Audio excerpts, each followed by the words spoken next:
Hey, what's up, rock stars? It's Rox coming to you today with a review for Power Book 2, Ghost, Season 1, I guess this is, Episode 1. So, you guys, I am going to be reviewing the show. Actually, I did not hate the show. I wasn't feeling like, I loved it to death or anything, but I was like, I can do this. I think that the fresh faces, the new people are going to give me some better perspective. It's going to give us a new angle. It's not going to feel like the same old tired shit again, with them introducing Method Man with his fine ass, Mary J, even Overly Dedicated's family. I'm like here for all of that. So, yeah, you guys, it wasn't bad. It wasn't bad. We're going to give it a shot. I hope I don't regret it by the time we get around episode 5 or so. Y'all know how that goes. But anyway, the review. Let's get to it, shall we? Now, the setting is different, you guys. We are at Tariq's school. He is at Stanfield. He's getting ready for a meeting that he has at the dean's office. Before the meeting, I assume he goes to meet his granny on the steps of the courthouse. All right. Granny wants him to come stay with her and his little sister, Yaz. But Tariq was like, no, I got to stay at school because that's what mom wants me to do. She's like, your mama don't know nothing. She in jail. Like, you need to come stay with us. Yes. Tariq, please come home. Okay. Yeah, Tariq will be coming home soon enough, just not right now. Tamika comes up and she's Tasha's lawyer. He was like, well, do we get to bail her out? Like, I have money. And she was just like, one step at a time. So she tells him the strategy that she is going to argue that Tasha did do it, but there's a justification defense. Okay. Well, Tariq don't really like that plan. Tariq want to talk to his mama. Tamika was like, no, she's already made up her mind. That's what she says she gonna do. You don't need to talk to her. We ain't got time anyway. Okay, now I'm about to talk real bad about your daddy in there in court. Are you gonna be all right with that? And Tariq was like, yeah, I don't really care. Hell, he killed his daddy. So they go in. Now we see Tasha. She's in jail. The guard is walking her out, I guess, to get her prepared for the court. And the guard was just like, girl, you ain't killed nobody. And she was just like, yes, I did. He was beating me. She was like, girl, you ain't no beat, battered woman. I done been here long enough. I can tell looking at your nails, like you too well kept up. Okay, but you can try to go in there and fool them people if you want to, but I already know that this ain't what it was. And she just laughing to herself like Tasha really thinks she about to get away with this one. So in court, the prosecution says that Tasha had a plan to kill her husband. She had an unwitting driver outside, that would be Quentin, okay, who didn't know no better, that she committed first-degree murder, and that, she need to go to jail. Tamika said that she was doing it, because she was afraid for her life. James had then beat her up the day before, and the prosecution was like a whole day before, she didn't feel like her life was in no immediate danger. She didn't feel like she was going to die. And even the judge was like, yeah, Tamika, 24 hours later don't really mean that she's in danger right then. So Tamika was like, no, y'all don't understand. James was a monster. And the judge was like, the DNC candidate, running for lieutenant governor, you mean to tell me that he was a monster? Yes. He had everybody fooled. So Tamika starts to go on and on about her being a battered wife, and that's the reason why she stayed, and that's the reason why she did this. And she tries to tell the judge, like, which side of the coin do you want to fall on this one? Do you want to support a battered wife or not? So the judge was just like, okay, prosecution. We gonna have to do a little bit more on your end. Tamika's like, thank you, judge. And the judge was like, oh, hold on. I'm not done with you. Okay, I got all the battered wife and all of that.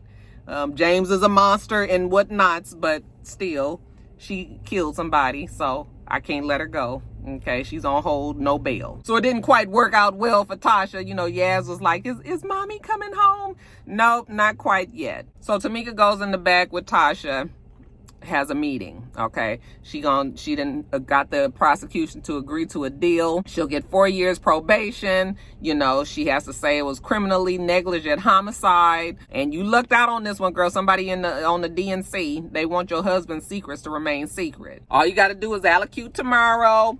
By tomorrow afternoon, you're going to be out of here, a free woman. Okay, thank you, Tamika. But Tamika still want to know how you knew that James was going to be alone. Quentin Wallace is testifying that you knew that he was going to be alone. Tasha's just like, she didn't know. She said, yes, you did know. Okay, and listen, Tasha, this story got to be airtight. Like, if you get in there and you lie, then you going to go to jail. I'm going to lose my license. So you can't get up there and lie. How did you know? Tasha still ain't going to say. She says, was it your son? Oh, why she say that? Now Tasha was like, you know what, Tamika, you fired. Wait, what? You firing me? Yeah, girl, you fired. She says, Tasha, you cannot lie for your son. Tasha was just like, no, get out, Tamika, and I mean it. So now Tamika's out, and honey, Tasha looked like she done bought her ticket to the jailhouse. Now Tariq takes it on back to the school. You know, he got to meet at the dean's office. You know, when he gets there, the dean, it's a black lady. She's upset, you know. You cannot be late, you know, especially as an African-American male in this school, you know, nigga, be on time, basically. Now, Stern is there, and he's like, you know, he's been through a lot, you know, it's understandable that he would be late. So the dean says, okay, Tariq, so you in here, you know, you got a lot going on in your life. I know you said you had a family emergency and everything. Are you sure that you even want to be here right now? He was like, yeah, because you know what? School is going to make me be distracted from all that's going on in my life. So the dean says, okay, fine. Well, since you want to be here, then you're going to have to work. All right, that means you have to be a tutor to one of the basketball players. Do you like basketball, Stern? Oh, of course he likes basketball. I was like, ain't this about a bitch? Tariq just look over at him. So she was just like, okay, you're going to be tutoring Ezekiel, whatever his last name was. Do you know who that is? And Tariq says, nope. Okay, but he will find out. What subjects am I going to be tutoring him in? And the dean says all of them. Okay, looks like you're going to be doing a double load, Tariq. Because if Ezekiel don't pass, then he don't play. And if he don't play, then you don't stay. So he comes on out the meeting, and he's looking lost. There's a black girl that's walking down the way, and she was just like, are you lost? And he was like, yeah, do I look like it? Yes. Okay, she said that she will help show him around. He's actually pretty happy to see another black one around, you know, another one of us. I said, girl, how you know right away that he's one of y'all? She said it's only a few of them on the campus. I think she said 4 or 5 of them, you know, that's really black. And then there's another one, Richard. All right. He's black on the outside, but he white on the inside, so they can't trust him. He tells her that he needs to go meet with his counselor, Counselor Milgram. And so she kind of points him off in the right direction. He runs on there. And he sits down with Counselor Milgram. So he was like, you know, I don't really know why they had me come talk to you. I've been going to white schools all of my life. She said, oh, you know, well, kind of with the recent, you know, turn of events in your life and everything going on, they probably felt like I would be a good person for you to talk to. Hey, your mama in jail, your daddy dead.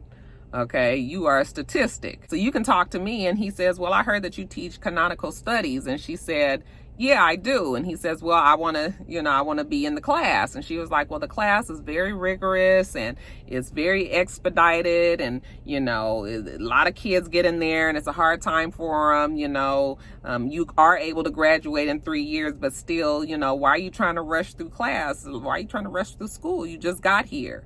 And he says, well, I need to get home and take care of my granny and my sister. You know, I ain't got time to be fucking around with y'all up here at the school. He says, well, it's a verbal exam. You sure you want to do it? And he was like, yeah, bet. Okay, just when can I do it? He wants to do it. When he gets out of his meeting, he gets a call from Tamika. And Tamika was just like, Tasha will not tell the truth. She's protecting somebody. Do you happen to know who that somebody is? Of course, Tariq doesn't answer that question, but he was just like, well, what did she say? And she said nothing. But I'm going to tell you something. Your mama going to need a good lawyer, a very, very good lawyer, a lawyer that don't need the truth to win. And Tariq was like, what lawyer out there doesn't need the truth to win? Oh, there's plenty of them out there, I'm sure, especially out that way. And insert here Method Man's fine ass. Ooh, child. So good looking. Looks so incredibly dapper in his navy blue suit. I was like, ugh, nice. Anyway, he's in there arguing for somebody, and Tariq is listening to him defend his client. And Tariq likes what he sees. So afterwards, he tries to catch up with Method Man. I don't know what his name was. Was it Davis? I think it was Davis. And he says that he is Tariq St. Patrick. He was like, oh, you're James St. Patrick's son. Tariq wants to hire him.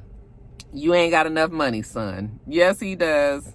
How much would it be? His mom is innocent. And so then he tells him, okay, $500,000 and then maybe we can talk. And Tariq is looking at him like, you ain't said nothing but a word. Okay, fix to get this money to you real quick. So he goes back to his granny's house and he's looking through some files, looking through his mama's files. Okay, granny come in there. She says, we got to start planning your daddy's funeral. And come on, Tariq, stay the night because Yaz needs you. And he was like, everybody needs me. Okay, I'm trying to make sure that this happens, like I'm always around. So is this all my mom's files from the daycare center? She was just like, yeah, this is it. What are you looking for? Before he can answer, the phone rings, and it's Tasha. So Granny go and answer the phone, accepts the collect calls, and then she gives the phone to Tariq. You know, Tariq was like, Granny, can I talk to my mom in private? And Granny was like, well, if the guards get to listen to her, why can't I listen to you? Okay, well, you not the guard. So Tariq goes up to the room and he's talking to Tasha. Why did you fire Tamika? She said, don't worry about it. I got a public defender. Everything is gonna be okay. He was like, Mom, what was that lady's name that used to come to whose baby used to watch at the daycare, who would do some work for us? And she was just like, don't worry about it. I'm gonna handle it. Don't try to do none of that. But when he hang up the phone from her, he finds the file and sees that her name is Epiphany. All right, takes her information. Back at the school, we see Professor Milgram, and she is talking to another guy trying to get Tariq to be able to take this verbal exam for the canonical studies. So the other teacher is black too, and he ain't really feeling it. You know, you got this rich, spoiled kid, had a booster get him into the school, spoon fed and whatnot, and now you trying to get him in canonical studies. Like, no, it don't work that way. She was like, oh, I thought that you would want to, you know, have a young black man in the class again, but he just like, he don't give a fuck. She says it's not enough blacks in the class, it's enough whites in the class, and, you know, don't make this be about us. And he says it's nothing to do with us, or like you said, there is no us. Okay, so now these two are star-crossed lovers. She said, well, can you at least meet him? All right, and he says, okay, fine, I'll meet him, you know, and if he impresses me, which he won't, but if he does, then, you know, I'll talk to the people about getting them in the class. So then Tariq goes to meet with Epiphany, okay, waiting at the club. She's looking at him, and she says, don't I know you? And he pulls his his hoodie back, and he was like, yeah, I'm Tasha's son. And she was like, oh yeah, that's right, I used to see you down there. And he was just like, my mom's in jail. And she was just like, what? Damn, a bitch need to watch the news more often. Yeah, Tariq need her help. And she was like, well, because, you know, you down on your luck and everything, I'll help you out. But you got to find your own product. Okay, so I guess he's going to be trying to move the drugs through her club again. So he goes back to his dorm room, and who, lo and behold, should be there but his boy Ro from the high school. You know, what you doing here? Oh, Ro's family, big donors to the school, you know, so he was automatically in. You know what? And it's going to be, you know, Mel Gibson and Danny Glover all over again. Tariq was just like, yeah, I mean, I guess. But you know what? I got to study for this canonical studies exam that I got tomorrow. And Ro was like, why would you want to do that? That shit is hella hard, you know, and college is supposed to be fun. Like, what? You know, why you doing that? Tariq got to get to his family, take care of his family. Can't be sitting around here fucking around with y'all. Rose starts feeling bad and says, yeah, you know, I heard about what's going on. You know, I feel bad about, you know, what happened with Effie. I'm sorry about that. I was hoping that, you know, we all could get back on track. And Tariq was like, oh yeah, Effie. Do you happen to have her number? All right. As a matter of fact, Ro does. So Tariq gets in touch with her, goes down to her place. She comes out, oh, I'm surprised you even wanted to talk to me. You know, did you really want to come and visit me? Or you just trying to get the product? Oh yeah, he just trying to get the product. He was like mad at her because he was like, you blew up my spot. You know, you ruined my life.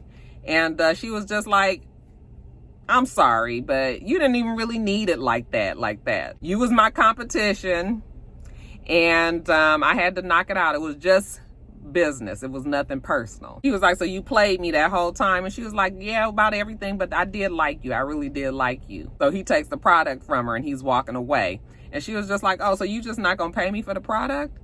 And he was just like, it's just business. It's nothing personal. And he walks off. Effie just lets him have it. Now the next morning, Tariq oversleeps for his exam. Okay, jumps up, runs down there for his canonical studies. When he rushes in, Professor Milgram is there. Professor Reynolds, which is the black guy that Milgram was talking to earlier, he's there. And another professor, a white guy named Professor Simmons. Tariq apologizes for being late. You know, Simmons doesn't appreciate his time being, you know, wasted like this. But anyway, let's go in here and sit down. So Tariq tries to fake his way through this exam. He ain't finished the book. It's obvious. And Simmons was like, you know what? Like, just like I said, I ain't got time to be wasting around here. Tariq does admit that he didn't read the book because it wasn't realistic for him. It was boring. He did not relate to the character. Well, Simmons ain't got too much time for this. Real annoyed with the Tariq not reading the book. And so the exam is over. when he goes back to his office, Reynolds is sort of trying to argue, like, you know, the boy did have a lot of guts to come in here and admit that he didn't read the book. Okay, still, he didn't read the book, so what was he having an exam for? Professor Milgram says, you know what, he's going through a lot. Why don't we just try to give him another chance? He just got the book, all right? So maybe he'll get another shot. Tariq goes to Ezekiel's place. He gonna, you know, get started with his tutoring job. And Ezekiel's fucking some girl when he goes in there. You know, Tariq was just like, oh shit, you know. Ezekiel was like, I'm almost done. She was like, you better not be. And he was like, just give me like 15 more minutes. But then he mouths to Tariq. Tariq was like, okay, fine. So Zeke finishes whatever he got to do there, and then he take Tariq over to his family's house. All right, they having a little party for him. All right, and you know, Tariq ain't never really been around no big family that all love each other and all of that like this. So this is an experience for him. You know, when Zeke walk in, you know, he's the star of the show, obviously. You know, all the fans like, ah, you know, they so happy to see him. It's music, you got a cake there, it's balloons, it's decorated, it's all that, you know. And you know, Tariq was like, this is what's up. Like, he having a good time. He asked Zeke, where's the bathroom? And he says, right down there. So when Tariq tries to go to the bathroom, there's somebody in there getting a blowjob. All right, so Tariq was like, okay, wrong door. Goes outside with Zeke. In the backyard, there's even more people out there. Zeke was like, I want to introduce you to my cousin, Diana. Diana, this is Tariq. She is just like, oh, nice to meet you. This is Diana Tejado. While they sitting there talking, the guy that was getting a blowjob in the bathroom comes outside as well. And she was like, oh, that's my brother. And he was like, oh, yeah, well, he was in the bathroom, you know, kind of busy. That's my brother, Kane. We see a guy named Rail walk up, and Rail look real pissed off. It's fixing to be a problem because evidently Rail's girlfriend is the one that was giving Kane a blowjob in the bathroom. Rail looking for his girl. When he see Kane, he asked Kane, where my girl at? And Kane was like, nigga, I don't know who your girl is. You know, she just kind of walk out, and he was like, come on, let's go. When Kane and Rail get to fighting, here come the mama, and who the mama is? Mary J. I said, come on, Mary. Come on, Mary. She come out, and she tells Zeke to go inside just in case some shit go down. You know, he the star of the family. We don't need you to get in trouble. So he go inside, and then she go over there, and she try to break up the fight. Tells Rail to leave, and Rail does do that without his girl. Tariq is talking to Diana, and she was just like, what does, you know, Zeke tell you about us? And he was like, nothing really. Definitely not none of this. Okay, so they go inside, and he's looking at the family pictures, and we find out that Mary J was married to this guy named Lorenzo Tejado, who was a big-time drug dealer, and Diana and Kane are the kids. Her, Kane, and Drew. I was like, who is Drew?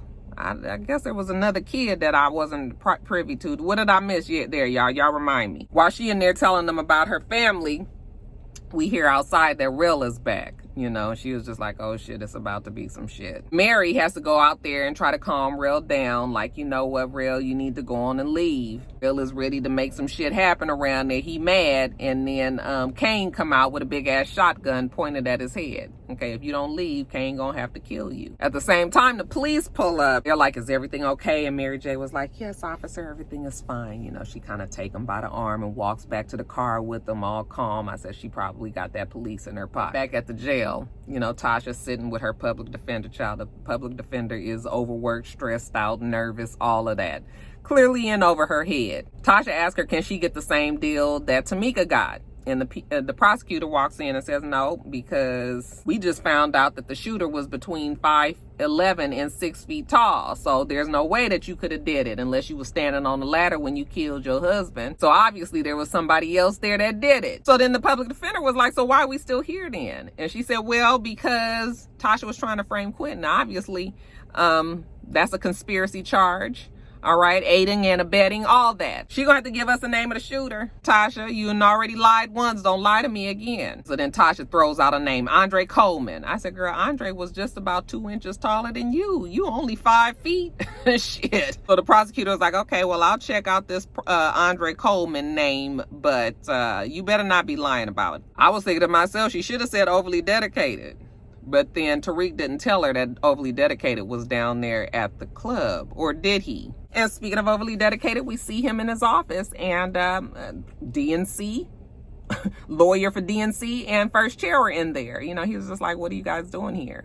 Well, evidently the DNC is very, they are determined to make sure that the secrets of James does not spill out into the public. Overly Dedicated was like, well, what does that have to do with me? And First Chair says, well, Tasha is saying that James was a homicidal, crazy murderer. And he was like, yeah, he was. First Chair says, we got to tie this whole thing up. Why don't we try her, with the Queen Pen, RICO charge? Say that she was running the whole thing. Overly Dedicated was like, but she wasn't running the whole thing. And everybody knows that. It was domestic violence. I saw the bruises. James beat her ass. We're going to have to let the locals take care of this one. This is not a federal case. So he kind of blows the DNC off, and First Chair was like, listen, don't forget that I got you this damn job. I can get you fired as well. Overly Dedicated is like, nigga, whatever. Okay, later on, we see Overly Dedicated with his family, which is a new dynamic. We hadn't seen the family before. Okay, looks like they're wealthy, too. All right. We're celebrating the dinner that Overly Dedicated is now going to be the U.S. attorney. And, they teasing him. They call him Nancy for whatever reason. Not quite sure why that is, but he doesn't like that nickname because it's a woman's name. And he's not a woman. He is a straight heterosexual male. But anyway, they get a good little giggle about it. But whatever. The father is very proud of his son. He's going to be the U.S. attorney. He's got the gig. Good for him. But later on, when it's just him and his brother talking, the brother was like, we know you're going to fuck it up because that's what you are. That's what you do. Okay. Let me go on and get you a regular job, so you ain't got to let daddy down and all of this. Overly Dedicated says, I don't need you.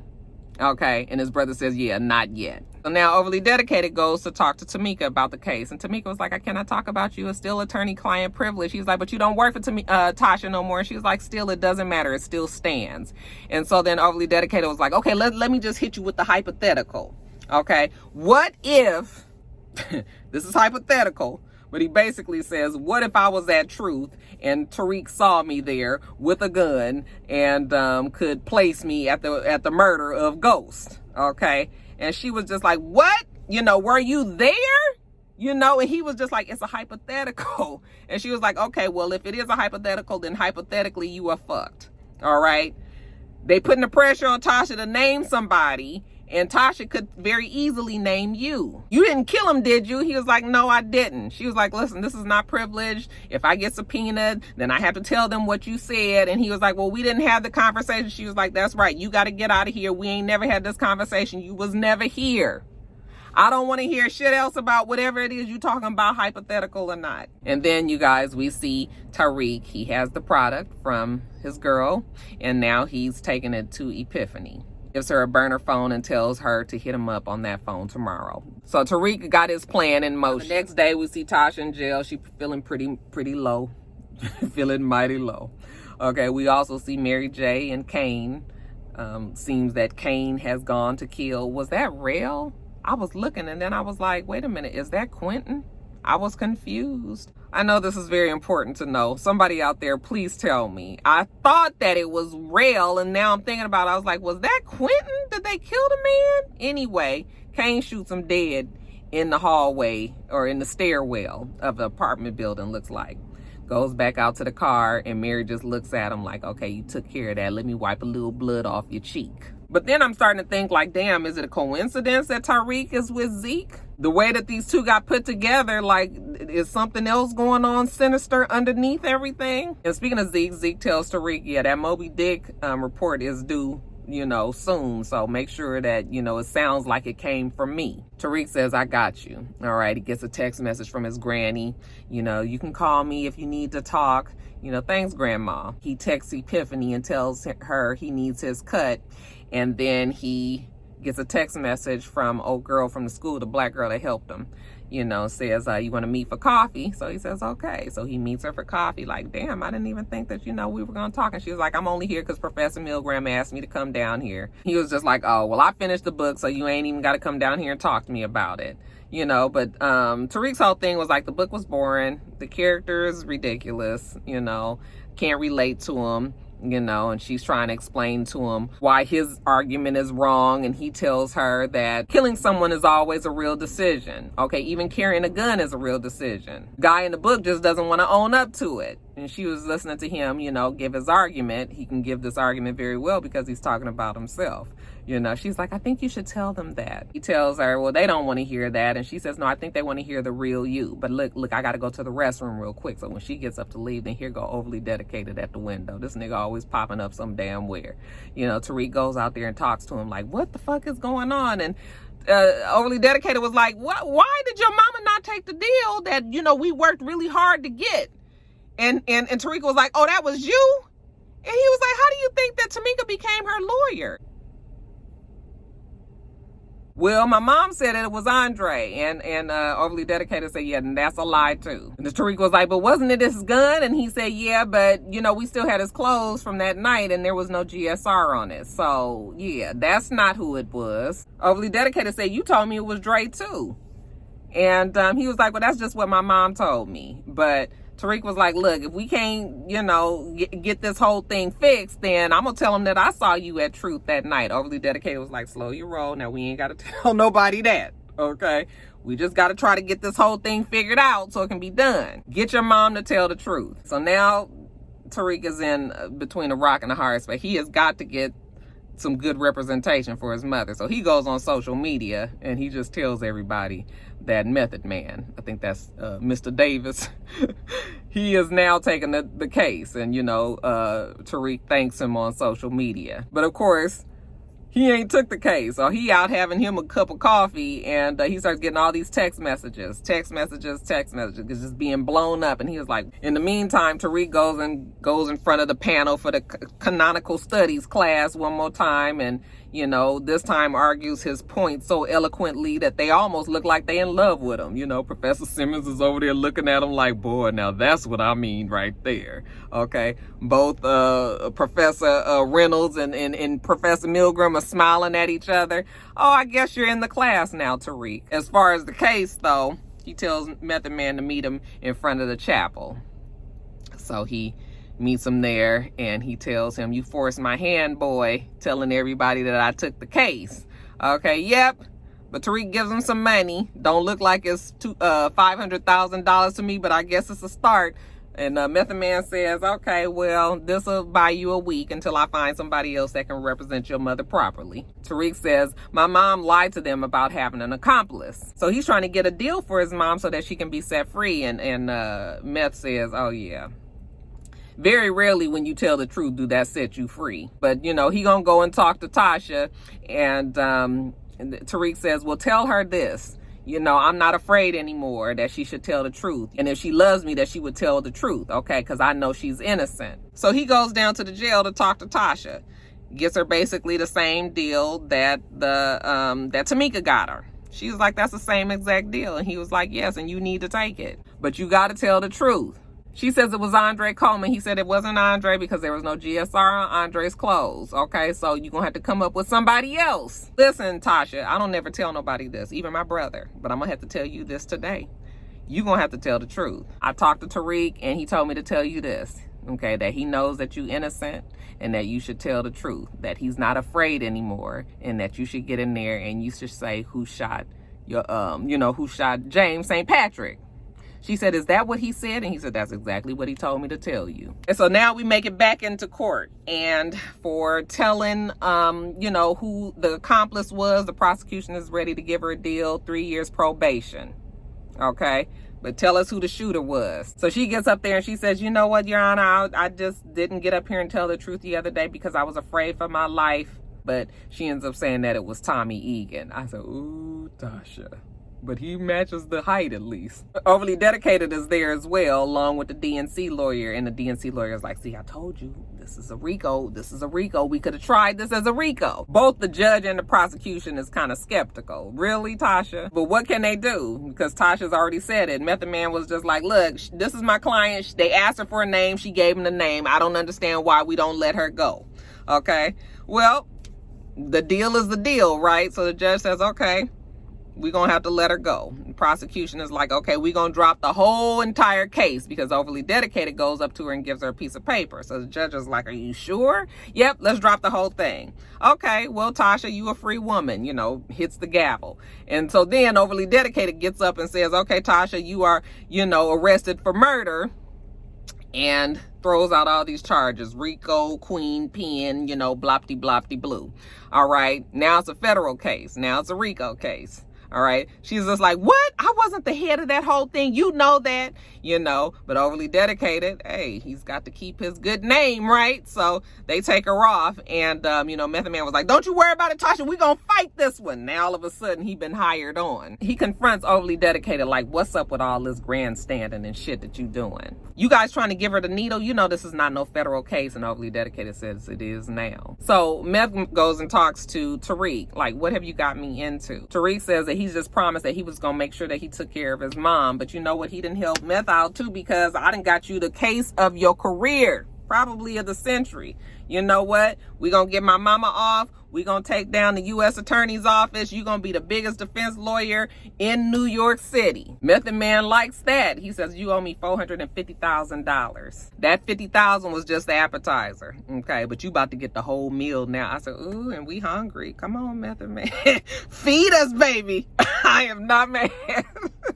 So back to jail Tasha goes, okay? Still walking back with that same guard. She's laughing to herself like, girl, you back in here already? Overly dedicated goes to his office. He looked like he feeling kind of bad. I said, you ought to feel bad. You just terrible, okay? Trying to build up a little case on the computer. And then we see Tariq has gone back to school working on the report for Ezekiel. But then he goes and Googles Lorenzo Tejado. And we see a picture of him, and in the background is old Mary. There she go. And Tariq is just looking at her. Maybe she can help him. So yeah, you guys, that's it. It was a good episode. I think we'll be okay. We're going to keep our fingers crossed. You guys, let me get off of here. Make sure that you rate, comment, and subscribe to the channel. I'm itsrox. The channel is for itsrox, and everything else I do will be in the bottom bar. All right. So I hope that you have a wonderful, wonderful rest of your day, and I plan on doing the same. Till next time, rock stars. Bye.